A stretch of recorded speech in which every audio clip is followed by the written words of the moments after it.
Hej, velkommen til Lasose Terapi Akademi. Jeg vil her fortælle lidt omkring akupunktøruddannelser. Det er sådan, at ligesom med alle andre sundhedsuddannelser, du nu starter på, er det en god ting at sætte sig godt ind i, hvad det er for en skole og uddannelse du vælger.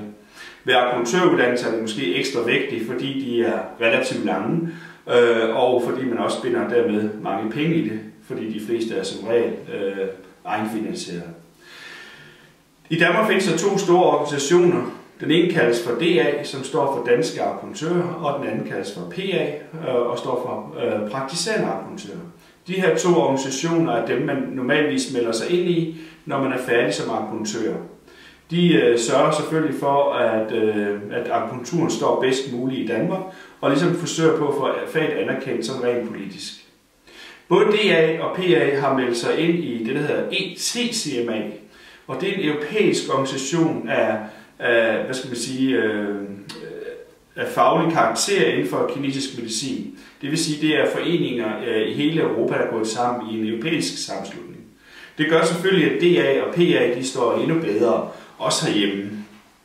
Men i Danmark har man tidligere ikke kørt med, eller haft nogle krav omkring akupunktøruddannelses kvalitet. Og det ligger i forhold til resten af Europa, ligger Danmark langt bagud. Så ETCMA, altså den europæiske organisation, de har sagt til de danske organisationer, at fremadrettet så skal man have et meget højere niveau, når man uddanner inden for akupunktur og kinesisk medicin. Det betyder, at tidligere har akupunktøruddannelserne egentlig lagt sig op af det her RAB, altså RAB godkendte uddannelser. Men nu skal man altså holde øje med et nyt ord, der hedder ETCMA godkendte uddannelser. Og ETCMA de kører med langt flere undervisningstimer end man ser for eksempel ved RAB.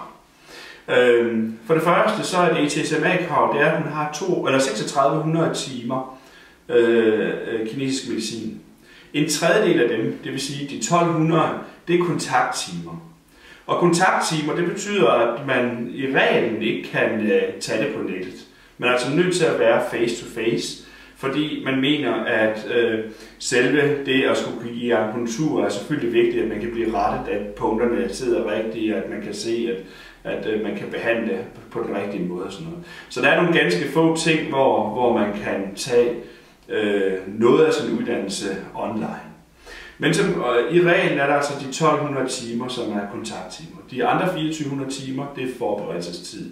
Så ved man også nogenlunde, hvor meget man skal sætte fra til at læse kinesisk medicin. De her 1200 timer, de består af 534 timers traditionel kinesisk medicin, 266 timers vestlig medicin og 400 timers klinisk praksis, altså der, hvor man rent fysisk stikker nåle i folk osv. Det betyder, at man har et højere krav i forhold til, hvad der egentlig har stillet tidligere. I Danmark er der så de her danske og praktiserende akupunktører, og inde på deres hjemmeside, der kan man se, hvilke skoler, der er godkendt som ETCMA-skoler. Alle skolerne er forpligtet, der er ETCMA-skole godkendte, de er forpligtet inden 2018, eller fra 2018, at holde det her krav på 3600 timers undervisning. Lasose Terapi Akademi har allerede i år, altså 2016, valgt at køre efter de fulde ETCMA-krav. Vi laver altså ikke en graduering i vores uddannelse, vi lægger barrieren helt op, hvor vi skal med det samme. Der findes 10 skoler i Danmark, som PT er godkendt som ETCMA-skoler. Hvilken en af dem du skal vælge, skal du gøre op til dig selv. Det kan være noget med lokalitet, altså hvorfor det ligger tættest på dig. Det kan være, hvornår det starter. Hvis du for eksempel kun kan i weekenden, så holder man måske øje med, hvilken skole tilbyder undervisning i weekenden. Eller det kan være, hvad for nogle mærkesager skolerne lægger sig an på. Nogle skoler de har noget med kinesisk medicin, andre har noget med urtemedicin osv. osv. Her på LTA, der fokuserer vi meget på idræts- og bevægerbrætskader og de psykiske aspekter inden for kinesisk medicin. Altså hvordan kan man hjælpe patienter med psykiske traumer osv. Så det skal jo så stå op til dig, eller være op til dig selv, hvilken skole du nu vælger. Man kan sige, at de skoler, som er godkendt som ETSMA-skoler, der er du ret godt stillet, når man taler om, det er sådan set mere efter nogle mærkesager, så er du altså tryg. Resten af skolerne kan du ikke være sikker på, når de ikke opfylder de her krav, så har de heller ikke de timeantal, der skal til osv. Så gå ind på enten praktiserende akupunktørs hjemmeside eller danske akupunktørs hjemmeside og se, hvad for nogle skoler, der tilbyder de her uddannelser, hvor du bagefter har en fremtidssikret uddannelse.